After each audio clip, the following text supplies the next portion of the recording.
Hi everyone, my name's Dima. I'm a specialist registrar in orthodontics in the UK. I'm here today to tell you about my experience with getting braces on my own teeth as a dentist and as an orthodontic trainee, and to tell you a little bit more about my journey to getting straight teeth from a patient and an orthodontist perspective. I will be including some before and after photos, so stay tuned to find out more. I've wanted to get straight teeth ever since I was in dental school. I remember we had an exercise in our second year where we had to draw out our own teeth from high quality photos that were taken of our teeth.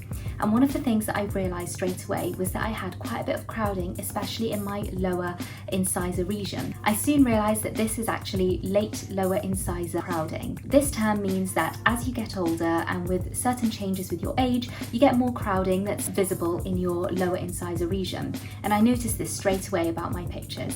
There was something that just really bothered me about my teeth not being straight, especially because I was a dentist and I knew that my future goal was to become an orthodontist.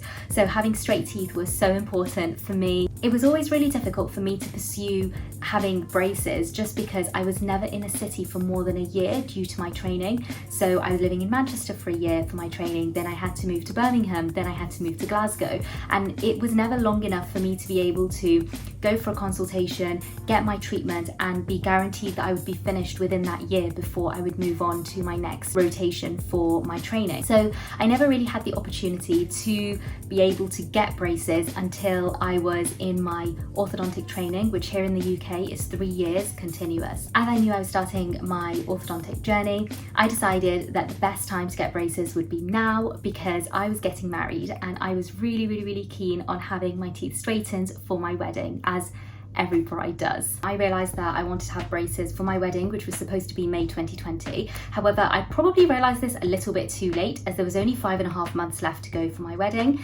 So my orthodontist just set my expectations straight, was just like, Dima, I just let you know that we'll do the best we can, but time is tight. And, I think that's just really important. So if you do have a big event coming up and you see all these adverts about 6 month smiles and get your smile in 6 months in time for your wedding or in time for Christmas, etc., just set your expectations at the right place, because you don't want to be disappointed and you will end up going through a lot of emotional and physical pain for not much gain if you don't know what you're expecting. For me, I knew that I would get my teeth somewhat straight, but they might not be perfect in time for May 2020. Obviously, COVID came along, so that complicated things a little bit, and my treatment didn't end up finishing till September 2020 because that's when my new wedding date was. Why I chose metal braces? Yes, I went for metal braces. I didn't have braces as a child because as a teenager, my teeth just weren't crowded enough to need braces, and my crowding got worse as I got older. So this was the first time I've ever had my teeth straightened. The common questions that I always get asked is, number one, why didn't I go for Invisalign?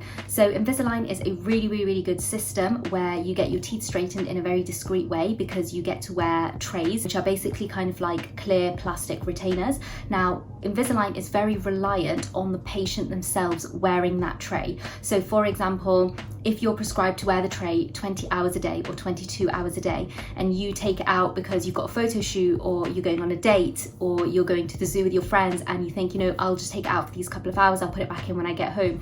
It is very much reliant on you wearing it. So if you don't wear it, it's going to slow your treatment down. And to be honest, I just did not have the time for that because I only had 5.5 months and I knew that there is a really high compliance that is needed to wear Invisalign. So for example, things that you don't realise is a lot of lifestyle changes that you'd need to make in order for Invisalign to work for you. These include things like not eating with the Invisalign trays in. That means you need to take the tray out, eat whatever food you want, etc., brush your teeth, wash the tray, and then put the tray back in, because if you put the tray back in on your teeth straight after you've eaten, especially if you've eaten something sweet, you increase the risk of decay forming on your teeth. So there's little things like that that are not really little, and they are quite intensive lifestyle changes. If you don't have the time and you've only got a few months before the date that you want your teeth straight, it's not really the most ideal method of straightening your teeth, although it is absolutely fantastic, and if I had more time I would have considered Invisalign. The second question that people always ask me is why didn't I go for ceramic braces? A lot of the time people will take cost into consideration. Obviously Invisalign's quite expensive, ceramic braces are quite expensive. For me, cost wasn't really that much of an issue because I am, like I said, an orthodontic registrar, so these options were available to me at perhaps a lower rate, so the cost didn't really have a huge impact on me. But ceramic braces themselves are fantastic. They are very, very discreet. However, having metal wires sliding against ceramic bracket can cause friction. Now, friction will slow your treatment down because the more friction you have, the more the tooth movement has to overcome that friction in order for your teeth to move. And I just didn't have the time to be playing around with high friction brackets. I needed my teeth straightened for a certain month and date. So the first thing everyone wants to know about is pain. Having the braces put on was not painful at all. It's something that I do for patients every single day.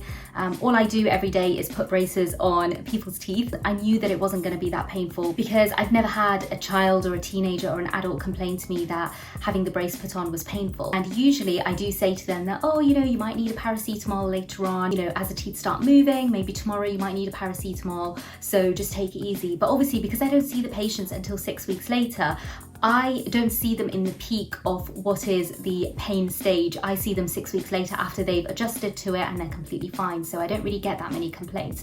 But when I went through it myself, let me tell you about the experience of getting braces as a fully grown adult. Your bone is not like it was when you were a teenager. So if you had braces as a teenager and you're watching this video and you're thinking I'm exaggerating, or you know, it wasn't that bad and you don't remember it being that bad, that's because you were a teenager and you were still growing. Your bone was still slightly softer than mine was when I had braces on at the ripe age of 27. So when I had braces on, there are no ways to tell you about how sore it was. Having the braces put on, like I said, wasn't sore at all. I had the brace put on at 8:30 in the morning and I had patients later on in the day. And I remember just salivating a lot and talking funny and thinking that the patients could see that I was talking funny, but I guess nobody really noticed it, but it was just kind of all in my head. I didn't really notice anything different until I got home and I tried to eat. And I realized that I actually could not chew at all. I usually say to patients, oh, have a mushy diet for the rest of the day, maybe mashed potatoes, maybe like soft sandwiches. And I can tell you that I could not even tolerate mashed potato. The only thing I could have was soup, and I had to drink it out of a cup. I bought a blender because I just didn't even have one before this whole ordeal. And I remember like I'd cooked chicken soup, so obviously it was like a watery soup with like pieces of chicken in, and I couldn't even eat the chicken. I couldn't even suck the chicken because the motion of sucking meant that my cheeks had to go inwards and then they would be scraping against the metal brace, and it was so horribly sore. So I ended up putting chicken, yes, in the blender and drinking chicken after about 3 days of starving. If you're watching this and you're a 14, 15-year-old getting braces, I don't think you will have any of these issues. Hopefully not. Some people do, you know, everyone's pain thresholds are completely different. By the way, before you think this is just pain associated with metal braces, this is kind of the same for Invisalign and ceramic braces. The only difference is with Invisalign, you take the tray out to eat. When you've got brace in, you can't take the brace out when you're eating. So now I'm going to talk to you about how my teeth actually move. Don't forget, there are always timestamps below on all my videos, so you can just fast forward to the part that you want to watch. But if you're interested in how teeth actually get straightened and watching the progress photos, this part is for you.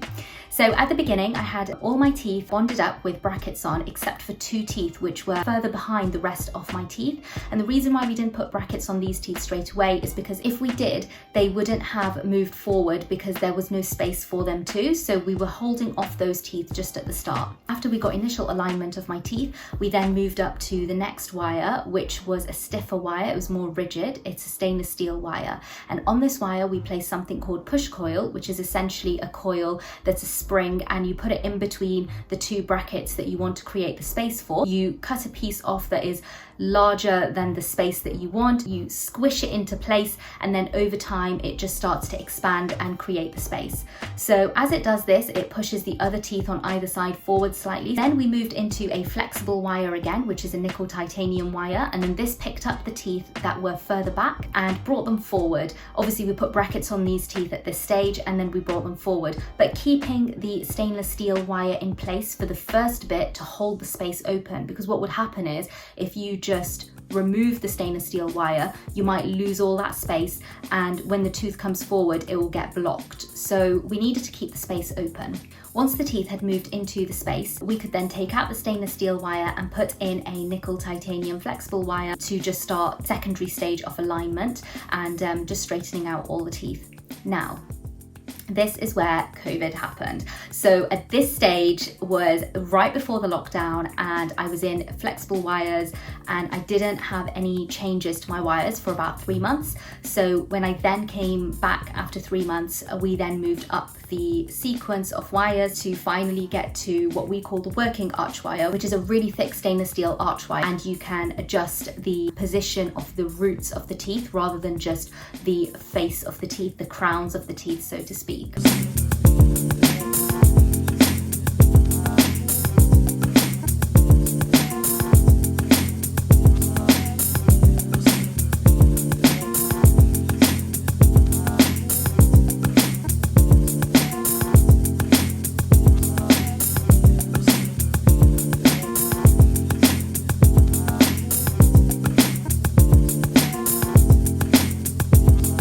I was really happy with the result. It was everything that I've always wanted and more. I had my braces taken off on the 23rd of September and my wedding was on the 27th of September. So I only had kind of like 5 days to get used to not having a brace on and getting my lips to sit in a new position where there wasn't like brackets pushing the lip forward anymore. So it just took a few days to get used to that, but it was everything that I've ever wanted and more, and I was so happy. I did a video on my laser eye surgery and I talked about how it wasn't that painful and it changed my life, and it genuinely did change my life. It was one of the best things I ever did, but one of the other best things I ever did was get braces to straighten my teeth. Going through that journey with my patients at the same time, it was so nice because sometimes they would ask me for advice on like, you know, oh, I'm struggling to clean this area, etc. But sometimes I would ask them for advice because I was coming at it now from a completely different perspective. And things like having the push coil in my teeth, I mean, I didn't realize it would be so sore on the teeth either side of the push coil, and now I warn patients of that whilst I didn't realize it was so sore before. Other things as well, like when I'm changing the little bands on all the brackets, I didn't realize how sore that would be for patients, and it really has made me a lot more patient and just a lot more gentle with my own patients when I'm changing their wires. Sometimes I give them a bit of warning. I'm like, you know, these lower incisors, they're going to be quite sore as I change this. Just, you know, take a deep breath. I'm a lot more gentle. There are some patients that we went through the journey at the same time, and it was really uplifting to be able to kind of go through that together with my patients. So I really liked that aspect of it. And I felt like patients had a bit of respect as well for me, that I was doing the same thing and I wasn't here taking like a different route or, you know, going for Invisalign or something, because I had proper braces on exactly like I was putting on for them. Everyone always says to me, Dima, your teeth weren't that bad, why did you get braces? And I didn't get it for anyone, I got it for myself. It is something I've always wanted to do because I am going to be an orthodontist hopefully next year. That's something that interests me, and I really value having straight teeth rather than going to a dentist and having them all shaved down and put veneers on them. I like the fact that I was able to use my own homegrown teeth and just straighten them and get my dream smile without having to cause any biological damage to the surfaces of my teeth. Would I recommend braces over things like Invisalign, etc.? Yes, I would recommend braces if you've got a deadline. You know that you need to kind of get as close to your goal as possible by that date, because I do feel like braces are a very underrated way of achieving that in the right hands, which brings me on to my next point. I see a lot of people going for orthodontic treatment with dentists who are not necessarily specialists, which is absolutely fine. Sometimes you can get these amazing deals on Groupon with your local dentist that do Invisalign and other types of teeth straightening mechanisms. However, the one thing I would advise is if you do have quite crooked teeth, I would always advise you to get an opinion from a specialist orthodontist before going and getting your treatment with a dentist. And the reason why I say that is because if you have a hammer, everything looks like a nail. So if you're a dentist that's been on a weekend course in Invisalign, all the cases that come through the door look like, you know, oh, I could treat this with Invisalign. But if you're a patient and you want to know all the different types of options that are available to you, and your teeth are quite crooked, I would recommend that you do see a specialist orthodontist for a consultation, just to get your options, just to know, oh, like, you know, this could be treated with lingual braces, this could be treated with ceramic braces, you know, you could be treated with Invisalign, and then you get that opinion, and then afterwards you can do whatever you want. If you want to go and get treated, find some Invisalign voucher, you take that risk, and you know, that's absolutely fine. But before you start that journey, I would say just get an opinion from a specialist, and then you can go and find whoever you want to carry out your treatment in your local area. It can be very confusing for patients because every other dentist is now a platinum Invisalign provider, or you know, a specialist in straightening teeth, but that doesn't mean they are a specialist. So the way to find this out is if you go to the GDC website, there is a specialist register, so you can just type in the dentist's name and you can find out if they are a specialist. That will give you sort of the confirmation that yes, they are a fully qualified specialist orthodontist. I'm going to go to this person, see what they have to say, and then if you want a second opinion, third opinion, whatever you want to do after that, you know, it's completely up to you. And as a patient, you know, you have all the freedom to do all the research you want online. There's so much stuff available online now that you can have a look at and pick for yourself. And by all means, if you need any help finding someone, like, don't forget to just drop me a comment or drop me a message or something and just ask me. I can't give any individual advice to anyone on your teeth, even though there are plenty of dentists who are not specialists who are giving lots of advice out there. It's something that's just not for me. Until I'm on that GDC specialist register website that's listed down below, I won't be giving any individual advice. This video is literally just my own experience with braces as a dentist, because I think that it's nice to know that we have been through it ourselves, not just as teenagers. I mean, you'll find a lot of dentists that have had braces as a teenager, but do you really remember everything about it? Probably not. I had it as a 27-year-old dentist, and I can tell you from my experience, it was so worth it, and I would do it again and again. Thank you so much for watching. If you want more videos on teeth and straightening and orthodontics, then just drop me a comment and I'll make more videos on this type of content. Yeah, I'll see you next week with another video. Bye.